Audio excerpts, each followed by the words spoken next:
वदी DGP sir आमच्या district headquarters Madgaon ऑफिसान आयिल्ल्याचे as this is a routine also office visit as well as आमचे कडेन ह्या दिसांनी खूब जॉब स्कॅमच्यो केसीस रजिस्टर जाल्ल्यो आसा डिस्ट्रिक्टान.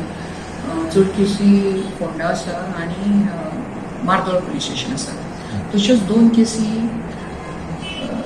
काणकोण आसा आनी एक केस वास्कोय आसा रजिस्टर्ड जाल्ली.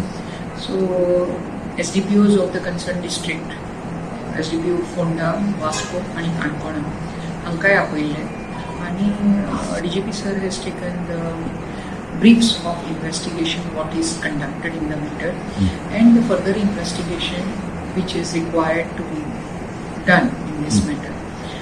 Accused in these cases, like for example, Deepashri Gaus Desai, she is under arrest and under custody. Accused Yogesh Konkani is also under arrest. Accused Sandeep Param is also under arrest. Pooja Naik is also under arrest and they are all in the custody. So whenever accused are in the custody, speedy investigation day to day is necessary. So owing to these job scam matters, the DGP has taken the status of investigations in this case.